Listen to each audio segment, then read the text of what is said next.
Now, you only had to look at several of Wednesday's papers to see that they were full of the conclusion of a study which suggested that electronic or e-cigarettes, as they're often known, are more effective than nicotine patches or even nicotine gum in helping smokers to quit. Well, those who used e-cigarettes were 60% more likely to kick the habit than those who used nicotine replacement therapies or indeed nothing at all. And apparently they are part of the answer to improving the health of the nation.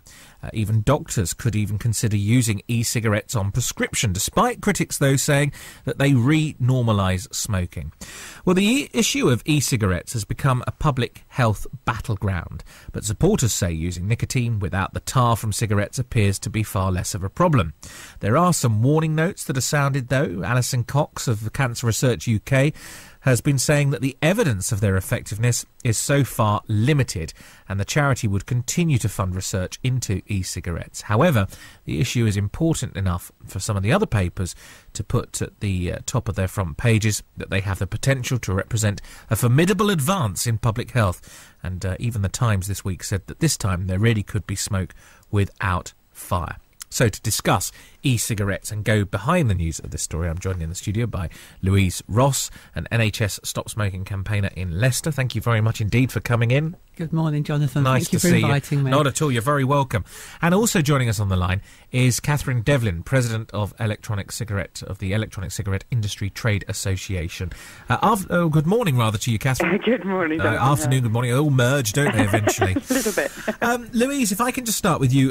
What's interesting about NHS Stop Smoking campaign in Leicester is that you cottoned on to e-cigarettes quite early on, didn't you? We did. We talked to a lot of people who were thinking about using our service, and some of them were saying that they were interested in using e-cigarettes, and it became very clear very quickly that we really needed to embrace that, and because of listening to people and what they wanted, we made ourselves the first e-cig friendly stop smoking service in the country. Right, so that was just that you were going to work with them rather than against them. It wasn't like an endorsement necessarily. That's right. We wanted to make sure that people, whatever product they wanted to use, got good quality help and support to stop smoking. Because part of Robert West's survey, his research, said that one of the key factors to success is that extra behavioural support that people can get. And from what you're seeing, I mean, do they work? Yes, they do. They do. Do you know how? Well, people are getting the nicotine. So just like with licensed products, patches, gum, that sort of thing, people are getting the nicotine, but they're not getting the smoke with the tar and the carbon monoxide. Katherine, I mean, the e-cigarettes do seem to be a new phenomenon. They seem to have taken off incredibly well. That there are still some concerns about the amount of research that's been done into them, though. Can you appreciate that? Absolutely, and I mean, we would certainly always be calling for more research along with everybody else, because it's always better to know more. And there are certainly things that we don't know, and as Robert West pointed out in the follow-ups to this study, that we may never know actually what the long-term sort of effects are, because it may get lost in the epidemiological statistics because of the fact that nearly all of the vapors were formerly smokers. So health concerns that come up in later life could have been caused by their smoking. So it's very complex. But in terms of research into the products, yes, there's a lot more we can be doing. In fact, we're engaging in some toxicological research at the moment, looking at the flavourings with regards to inhalation and so forth, and looking at the toxicity of nicotine and all the rest of it. But I would just like to say a huge thank you to Louise Ross. But I think she's absolutely right to highlight the most important fact that certainly Robert West was trying to get across from this study was that it's very much key that people have that behavioural support. And obviously the stop smoking services, such as the one that Louise runs, that gives the support to people in the medicinal context of NRT traditionally, and we're really fantastically grateful that she's included e-cigs with that now as well, to be able to really give their clients that support. And NRT is a nicotine replacement therapy? That's right, the medicinal gum and patches and so on. But they've noticed that, without the behavioural support, NRT is largely ineffective, but with the behavioural support, there's considerably higher success rates. And this is actually mirrored in the vaping community. Those of us who use electronic cigarettes, there's a lot of online forums, people talk about it, they support each other, they give each other advice. And if we can get that out on a much wider scale, such as through programmes like Louise's with the NHS Stop Smoking Services, so that whether or not you're online, whether or not you're in a forum, you can get that support, you can get that advice to help you fully make the switch away from smoking and into using e-cigs instead, we really are going to see an awful lot of lives saved. Now, you see, one of the things I think is interesting about e-cigarettes is that effectively if we have developed, I say we, royal we, maybe, if you guys have developed a healthy fag, in other words, a cigarette that looks like a cigarette, probably doesn't smell like a cigarette, but tastes like a cigarette even, then have we not simply replaced one thing with another? I mean, the idea is to get away from it completely rather than to rely on something that's similar, isn't it? There are two different philosophies at play there. I mean, what you're talking about with that is a sort of abstentionist philosophy that says if you smoke, you have to quit or die, basically. And this quit or die cycle has been going on for years and years and years. And the result of that process is deaths. People die. Simple as that. Because there's an awful lot of people who simply cannot or will not quit. And in that context, we're very lucky in the UK that we have a government that recognises the real value of harm reduction policies. And we see this in needle exchange programmes, we see it in the promotion of safer sex and so on, where people are going to engage in risky behaviours. If you can help them mitigate the harms that they're causing to themselves while not insisting on complete abstinence, you get much, much better results overall. And that's exactly what this is. This is replacing what we know is a really deadly habit, smoking, by offering people a way of continuing to take nicotine, which is, let's face it, what they're smoking for, but in a much, much safer way. I mean, the best estimates reckon that it's 1% of the risk of smoking. Louise, I mean, from your point of view, do you get concerned if people perhaps swap one addiction for another? Because you can become addicted to e-cigarettes, can't you? At the end of the day, it's the nicotine that you're getting. Well, you're still getting the nicotine, but I think Katherine's absolutely right. Without the carbon monoxide and the tar, we will save lives by using e-cigarettes. But what's the point of coming off an e-cigarette then if you simply can have a healthy cigarette? Well, if you're asking, do people need to come off e-cigarettes, I would say no, that's personal choice. If people stay addicted to nicotine or dependent on nicotine for the whole of their lives, I'd still rather that. That's a personal choice. They won't be killing themselves with the carbon monoxide and the tar. Or those around them, of course, because with an e-cigarette, there's nothing in the passive vapour, if you like, that's going to cause harm to anyone. And this is what Robert West has been saying, that the risks to bystanders of people using electronic cigarettes is negligible. It's so low as to be lost in the statistical noise. What there is still concern about, and I think maybe even in this report, was that there's no knowledge of the long-term effects of smoking e-cigarettes. No, and it's almost impossible to quantify that. And as I said before, because nearly all of us were smokers before, it will be very difficult to pin that down. But I think what we're already seeing in this relatively short space of time is a significant drop in smoking prevalence. And we know that must correlate with a concomitant drop in smoking-related disease and death. What's your relationship like, Katherine, with the smoking industry and the smoking lobby? Because do you know what? I long for a day that men like me can put a cream on our faces that dissolves facial hair, that gets rid of beards, in much the same way that you ladies can put it on your legs and remove leg hair.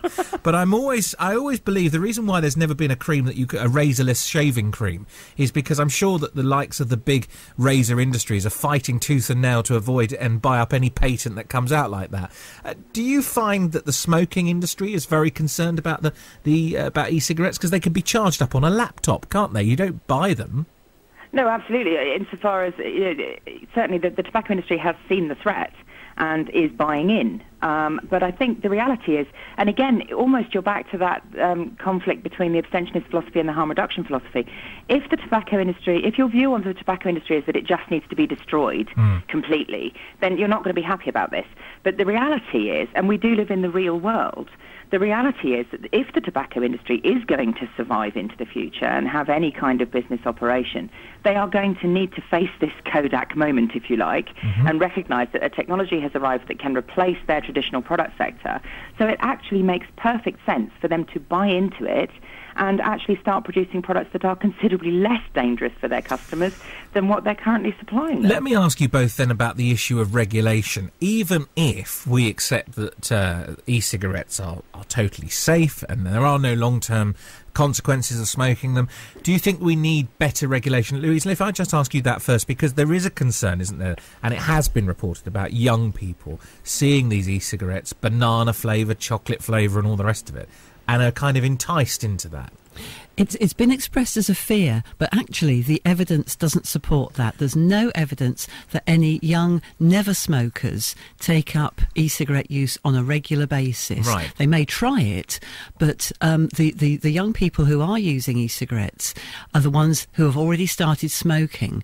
And you could argue that if an adult has got the right to harm reduction methods, a young person has as well. And rather than having a teenager smoking using an e-cigarette is going to be a step away from the regular You're not fags. concerned that children will see people smoking e-cigarettes and think, well, let me have a go on that, and that then could lead on to smoking, simply to be harder and look more butch in the schoolyard or whatever. Well, as I say, the evidence doesn't support that, and the renormalisation argument, that seeing people using e-cigarettes will make people start smoking again or start smoking when they never had.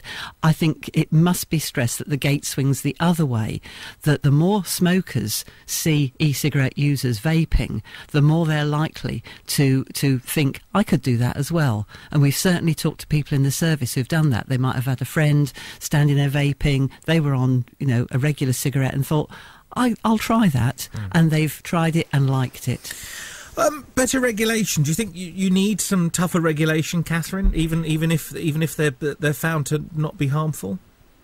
Well, I mean, I certainly would never try and claim that they're absolutely safe. We don't know. No, but say even if the science, in 10 years' time they say, actually, it's fine, it's all right, you can carry on with them, would they still need to be better regulated? I mean, under 18s, for example, I think they're already either in the process of trying to ban under 18s. We have actually been calling for that mandated age restriction, although I do appreciate Louise's point that obviously children and young people who smoke should have access to harm reduction products as well.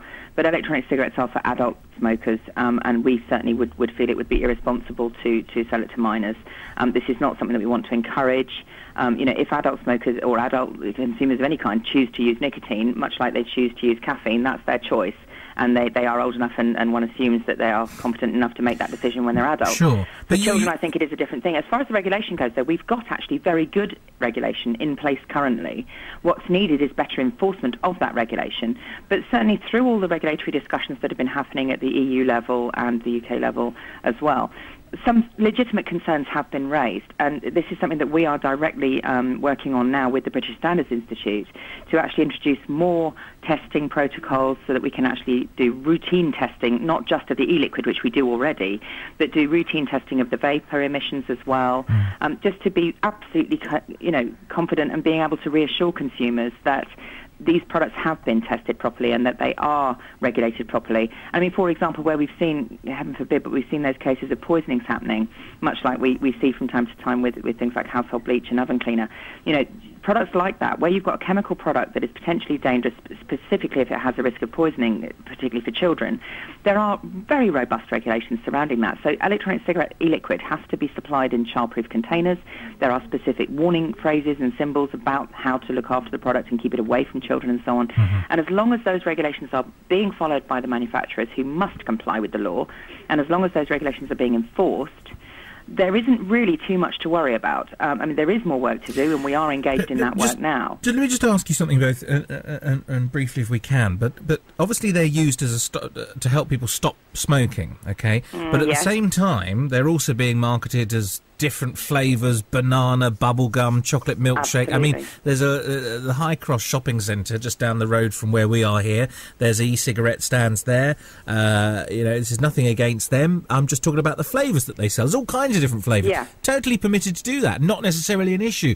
But is that the way that it should be going, though? I mean, at the end of the day, shouldn't it just be about getting you off smoking, not trying to sort of show you how wonderful different flavours you can brew? No. You see, that the point about the flavourings is this goes right to the heart of the public health gains that we can achieve here. Okay. Because I've been vaping myself for 5 years, and I can tell you, when you switch from smoking to vaping, you get your taste buds back within a very short space of time. And if you can then transition from something that tastes like your smoking habit tasted like to something completely removed from that, like a fruit flavour or a sweet flavour or whatever takes your fancy, if you then try to go back to smoking, it's almost impossible to relapse back to smoking. Okay. It would be so repulsive that you just couldn't do it. And that is where we can really ensure that smokers don't relapse and that we really reap the benefits Louise? of the public health gains. I'd agree with that. I think choice. I was like going to a restaurant and only being offered rice pudding. People like different flavours of stuff. This is what helps actually mobilise that market. Well, how much more can you sort of work with the e-cigarette brands and all that kind of thing, Louise? I mean, do you want to see a stage where they are being prescribed? This is a tricky one because we've been told by many, many users that once they're prescribed, they become less attractive. And in fact, prescribing the medical regulation limits the choice that you can have with the product. I think that having them as a consumer product with the regulation that goes with that allows lots of different choice. And we know from talking to smokers that it's the choice that they like, or vapers, people that go from smoking to vaping. They like the choice of strengths, flavours, exploring the second generation models, because what we know from our service users is that the little cigalikes, the ones that look like cigarettes, are less effective. It's the refillable ones, and that's where all the choice comes in, are much, much more effective, and that's what we help guide our service users into using. Well, listen, it's been absolutely fascinating talking to you both. I'm grateful for your time this morning as well. The debate obviously clearly rumbles on, but for the moment, obviously the latest news that's out, positive for you both, really, in both your careers. Indeed, yes. Catherine, thank you very much indeed. Nice to talk to you this morning. Catherine Devlin there, President of Electronic Cigarette Industry Trade Association, and Louise Ross from NHS Stop Smoking Campaign in Leicester. Louise, you better just give us your details, because if anyone wants to talk to you about this or wants to get help with stopping smoking, how can they get in touch? Thank you. Yes, if anybody wants to phone STOP on 0116 295 4141, and we are part of the Leicestershire Partnership NHS Trust, so you can trust us. All right, nice one. Thank you very much indeed. Thanks for coming in.